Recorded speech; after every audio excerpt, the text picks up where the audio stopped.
Thank you very much for sharing your view and CyberArk view of the safe move to the cloud. Now I would like to invite Iftach and Amit, who is Senior Manager of Security Engineering in Amazon, to share his view on the cloud and the move to the cloud.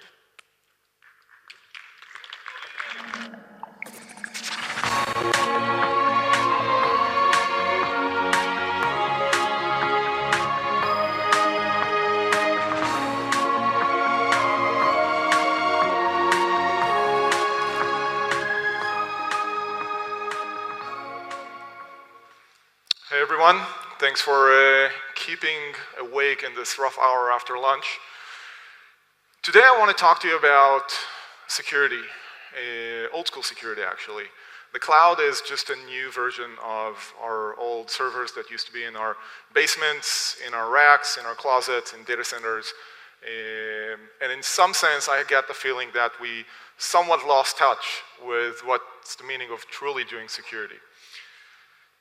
Just a quick disclaimer, as Michal said, this is my view of security. It's got nothing to do with my employer. I have to put this out there just to make sure that no one is hurt. But let's start with a quick demo. I'd like you to see how many elements of problematic security you see in the following video. Do we have sound? You're not the master of the universe, Mike. We'll see how tough you are when your little planes start falling out of the sky. Until we can clean out the hack, everything's grounded. You have any evidence that he's actually done any of these things? Change everything. Passwords, codes, secure this place. The pictures you take, the things you put out there, they can be used to hurt you. Privacy's over, Mike. It's a whole new world now.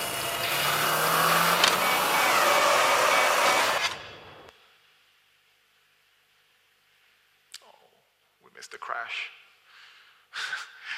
When I cut this video, I suddenly realized that I know and I have friends who have been practicing each and every part of the hacking scenes that you've seen. Some of them are actually here in the crowd, so watch out. But I'm not here to really scare you. I'm here just to make a point about how connected we've become. Everything is now connected.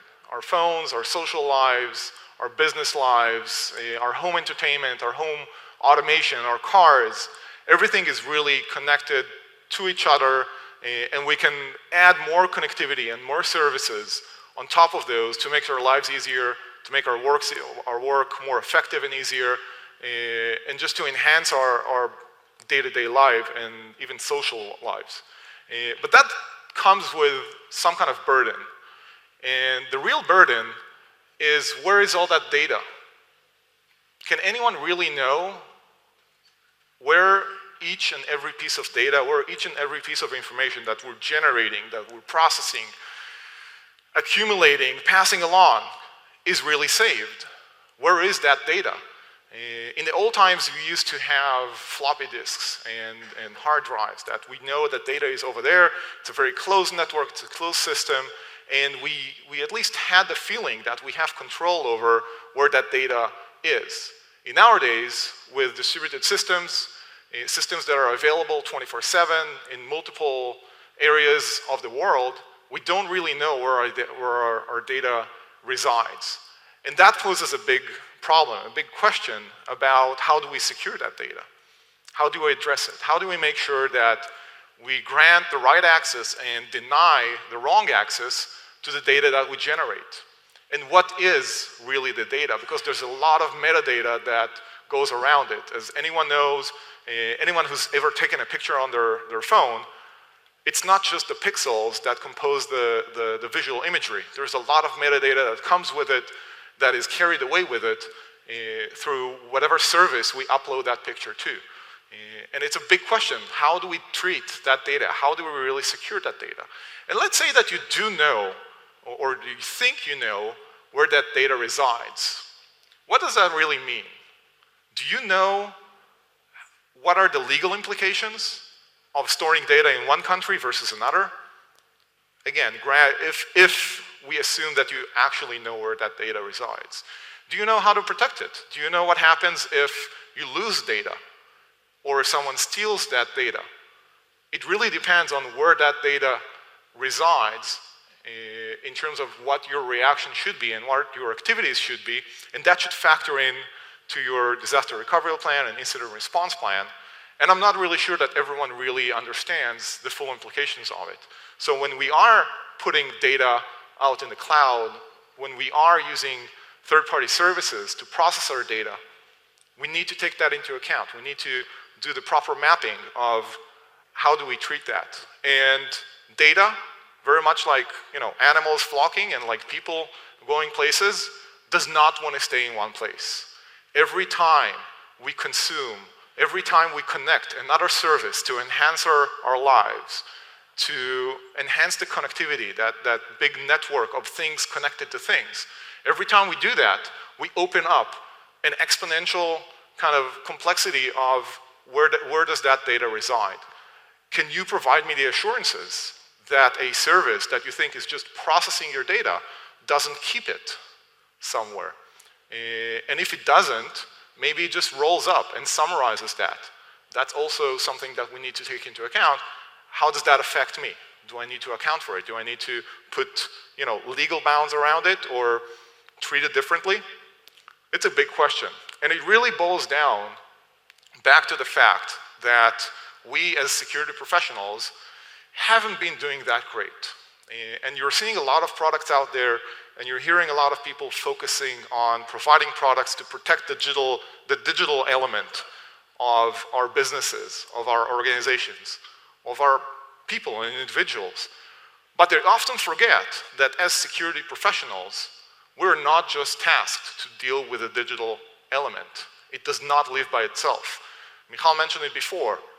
It's not about the silos of having products protect the digital realm. It's about making sure that we account for everything around it, including the physical and the social.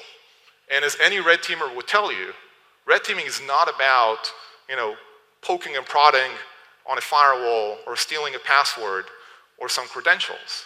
It's about simulating an adversary, a real adversary, that is not limited to the scope of a security control, to the scope of a security product. And that, ladies and gentlemen, is what keeps creating the gap, what keeps providing attackers with a competitive advantage over defenders. That gap, in turn, is being filled, or supposedly filled, by security products, and we have been kind of indoctrinated to just click on them, to install them, to say, oh yeah, that sounds right, that sounds like something that we should have, add more products, while what we're actually doing is filling the digital controls, and we're forgetting about the entire fabric of what an attacker sees. In companies, again, this is what they used to have. They used to have control.